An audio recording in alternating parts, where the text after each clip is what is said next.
बिस्मिल्लाहिर्रहमानिर्रहीम अस्सलाम वालेकुम students of class 10 secondary stage English book 2 new course और यूनिट 2 हमारा चल रहा है जिसमें हमें 2.3 में एक्सरसाइज 8 आज हमें देखनी है। वो है क्या? Simple and compound sentences. Simple और कंपाउंड सेंटेंसेस क्या होते हैं? A simple sentence usually has a single verb. It has a sentence, a verb, and a completed thought. जी जनाब।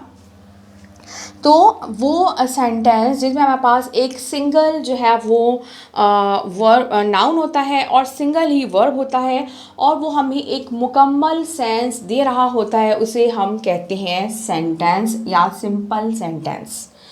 और कंपाउंड सेंटेंस क्या होता है? इसी तरह के दो सिंपल सेंटेंस या दो से ज़्यादा सिंपल सेंटेंस जब किसी कॉमा, सेमीकोलन या फिर किसी कोऑर्डिनेटिंग कंजक्शन की मदद से ज्वाइन किए जाते हैं और वो दोनों ऐसे क्लॉज होते हैं या दोनों ऐसे सेंटेंसेस होते हैं। वैसे तो वो सेंटेंसेस होते हैं प्रॉपर कंप्लीट, लेकिन उन्हें जब हम कंपाउंड सेंटेंस में उसको फिर हम एक को दोनों को क्लॉज कहते हैं, उस टाइम हम उसको सेंटेंस नहीं कहते। जब वो पूरा कंपाउंड हम उसको एक साथ पढ़ेंगे तो वो सेंटेंस कहलाएगा, अदरवाइज उसके एक पार्ट को हम क्लॉज कहते हैं और वो दोनों इंडिपेंडेंट क्लॉज होते हैं। कंपाउंड सेंटेंस में दो इंडिपेंडेंट सेंटेंसेस मिल के किसी कॉमा या सेमीकोलन या फिर कोऑर्डिनेटिंग कंजंक्शन की मदद से मिलके एक कंप्लीट सेंटेंस बनाते हैं जिसे हम कंपाउंड सेंटेंस कहते हैं। इसमें नॉर्मली हमारे पास जो इंडिपेंडेंट एक्शंस होते हैं, दो अलग अलग एक्शंस होते हैं जिनको हमने एक साथ ज्वाइन किया हुआ होता है, और अगर आप उन दोनों सेंटेंसेस को अलग अलग देखें तो वो इंडिपेंडेंट सेंटेंस होते हैं और वो दोनों प्रॉपर मीनिंग दे रहे होते हैं। वो दोनों क्लॉज अगर आप अलग अलग करें तो प्रॉपर कंप्लीट मीनिंग को सेंस जो है वो दे रहे होते हैं। लेकिन जब वो इस कंपाउंड सेंटेंस का हिस्सा बन जाते हैं तो फिर वो सेंटेंसेस नहीं कहलाते बल्कि वो क्लॉज कहलाते हैं। जी जनाब, तो देख लेते हैं यहाँ पे एग्जांपल्स क्या दी गई हैं। पहले सिंपल की एग्जांपल है, Jamil plays tennis every Saturday. Jamil एक पर्सन है, सिंगुलर हमारे पास एक नाउन है और इसी तरह से प्लेस भी हमारे पास एक वर्ब है। एक लड़का एक काम, एक नाउन है, एक सब्जेक्ट है और एक ही उसने काम किया है, हर सैटरडे को करता है वो। तो ये तो सिंपली एडवर्ब हो गया कि कब हो काम कब हो रहा है। A compound sentence refers to a sentence made up of two independent clauses or complete sentences connected to one another with a linking word. Jamil plays tennis every Saturday, but this Saturday he is playing golf. अच्छा जनाब, अगर मैं इसमें से but को निकाल देती हूँ, Jamil plays tennis every Saturday एक कंप्लीट सेंटेंस है, मुकम्मल सेंस दे रहा है।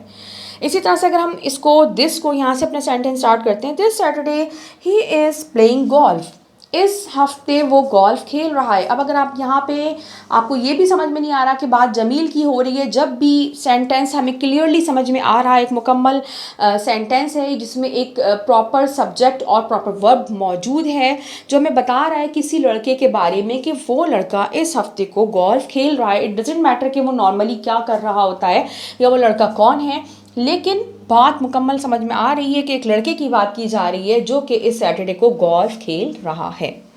जी जनाब, तो ये दो इंडिपेंडेंट सेंटेंसेस या क्लॉजेस मिलके बना रहे हैं एक कंपाउंड सेंटेंस।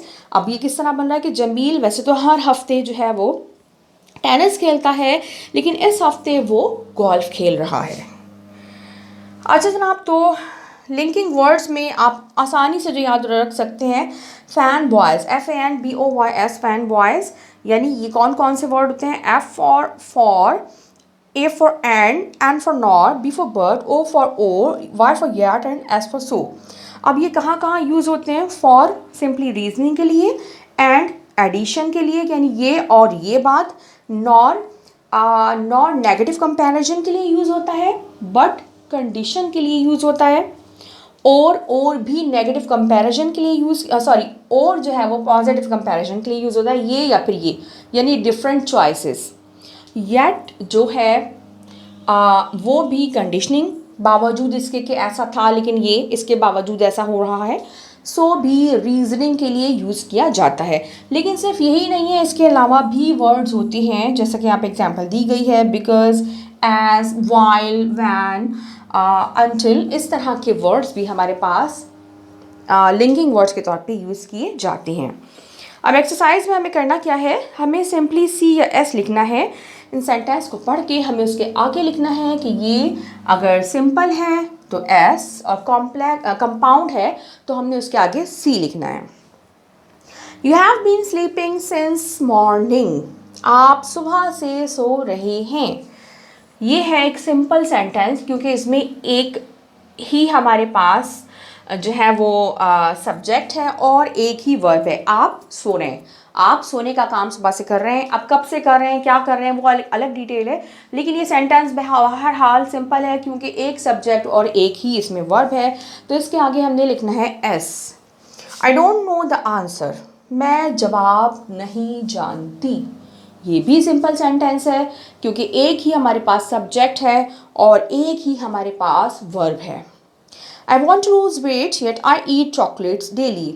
अब जनाब ये है हमारा कंपाउंड सेंटेंस। अगर आप देखिए I want to lose weight, ये एक मुकम्मल सेंटेंस है जो मुकम्मल सेंस दे रहा है, मैं वज़न लूज़ करना चाहती हूँ। सिंपल सी बात है, एक मुकम्मल सेंटेंस मुकम्मल सेंस दे रहा है। अब इसमें तक हम येट को हटा दें, I eat chocolates daily, ये भी एक प्रॉपर मुकम्मल सेंटेंस है जो कि मुकम्मल सेंस दे रहा है, मैं रोज़ाना चॉकलेट खाती हूँ। अब इस बारे में कोई बात नहीं हो रही कि मैं वज़न कम करना चाहती हूँ या नहीं करना चाहती हूँ या वज़न गेन करना चाहती हूँ, वॉट एवर, लेकिन ये एक मुकम्मल सेंस हमें यहाँ पे दे रहा है। So it is a compound sentence. Atif is famous but he is very humble. Atif मशहूर है लेकिन बहुत हम्बल है, compound. You may eat mango or have mango pickle। आप चाहे तो आम खा सकते हैं या फिर चाहे तो आम का अचार।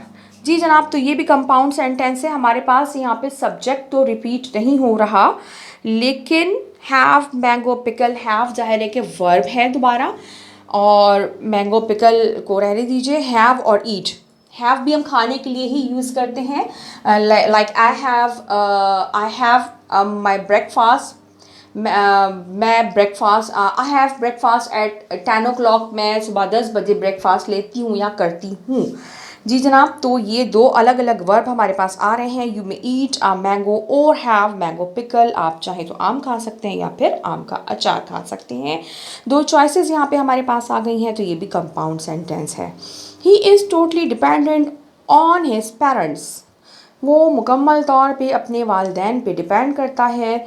ये भी हमारा सिंपल सेंटेंस है। ही एक वर्ब है, सॉरी एक सब्जेक्ट है, और एक ही बात हो रही है, उसकी डिपेंडेंसी की बात हो रही है उसके पेरेंट्स पे। पेरेंट्स यहाँ पे सब्जेक्ट नहीं है, ऑब्वियसली ऑब्जेक्ट है।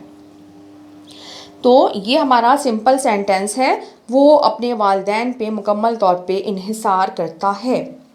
He was feeling sick so he went to the doctor। ये भी दो मुकम्मल सेंटेंसेस हैं अलग अलग जिनको किया जा सकता है। तो ये भी हमारा कंपाउंड सेंटेंस है। वो बीमार महसूस कर रहा था, वो डॉक्टर के पास गया। ये दोनों हम अलग अलग भी यूज़ कर सकते हैं। No one is travelling these days, आजकल कोई भी सफ़र नहीं कर रहा है, simple sentence. I go to the library for I love reading, compound sentence. मैं लाइब्रेरी गई क्योंकि मैं जो है वो पढ़ना पसंद करती हूँ। He is rich and he has a good heart, वो अमीर है और उसका दिल अच्छा है। तो ये भी हमारा एक कंपाउंड सेंटेंस है। जी जनाब, तो ये एक्सरसाइज भी हमारी कंप्लीट हो गई है। इंशाल्लाह नेक्स्ट वीडियो में नेक्स्ट एक्सरसाइज के साथ हाजिर होंगे। Till then take care, keep watching learn with Ghazala. अल्लाह हाफ़िज़।